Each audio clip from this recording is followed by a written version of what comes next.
મરચા અને ઘઉંના લોટમાંથી આજે આપણે બનાવીશું એટલા ટેસ્ટી, સ્વાદિષ્ટ અને ઘરમાં બધાને ખૂબ જ ભાવશે. આ મારી ગેરંટી છે, એ બધાને ખૂબ જ ભાવશે તમારા ઘરમાં. તો આવી રીતે આપણે ઘઉંનો લોટ લીધો છે અને આપણે મીડિયમ સાઈઝના મરચા લીધા છે. ઘણા બધા તીખા, ઘણા બધા મોડા પણ. તો ચાલો ફ્રેન્ડ્સ, રેસીપી આપણે શરૂ કરી. ગ્રાઇન્ડર લઈશું. હવે એનામાં આપણે મરચા ઉમેરીશું.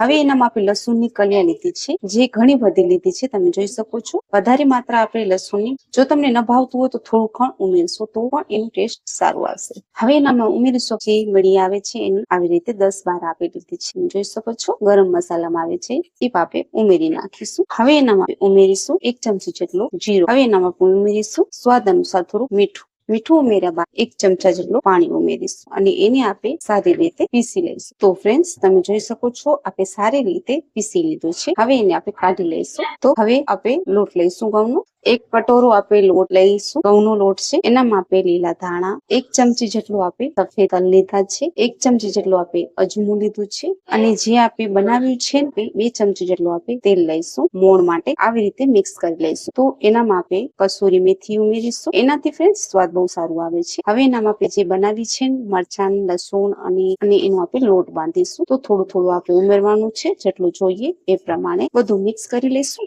અને મીઠું આપણે નથી ઉમેર્યું, કેમ કે આપણે મીઠું ચટણીમાં ઉમેર્યું હતું ને સ્વાદ અનુસાર, તો એ ઘણું બધું થઈ જાય. તમે જોઈ શકો છો આપણે સારી રીતે લોટ બાંધી લીધો છે. હવે એને આપણે થેપલા કરી લઈશું. તો આપણે એક લુવા કાઢીશું મીડિયમ સાઈઝના અને એને આપણે ગોળ કરી અને બેલી લઈશું આવી રીતના. તો થોડુંક આપણે પૂરા લોટમાં આપણે ટીપ કરીશું અને પછી એને આપણે બેલી લઈશું સારી રીતે આવી રીતના. તમે જોઈ શકો છો આવી રીતે આપણે પહેલે ગોળ કરીશું. તો ફ્રેન્ડ્સ, તમે જોઈ શકો છો આપણે આવી રીતે ગોળ કરી નાખ્યું છે. અને જો તમને ગોળ ન ભાવતું હોય તો તમે આવી રીતે કટ પણ કરી શકો. છરીની મદદથી આવી રીતે તમે કટ કરીને ત્રિકોણા પણ તમે બનાવી શકો છો. એટલા ટેસ્ટી બને છે ને ફ્રેન્ડ્સ, તમે જોઈ શકો છો આપણે ત્રિકોણા આવી રીતના કરી લીધા છે અને એને આપણે તવા ઉપર શેકી લઈશું. તો ફ્રેન્ડ્સ, આપણે તવાને ગરમ કરવા રાખી દીધું છે અને હવે આપણે એને શેકી લઈશું. આવી રીતે થોડુંક આપણે દબાવીશું, જલ્દી શેકાઈ જશે. તો હવે એને આપણે આવી રીતે પલટાવી પણ નાખીશું.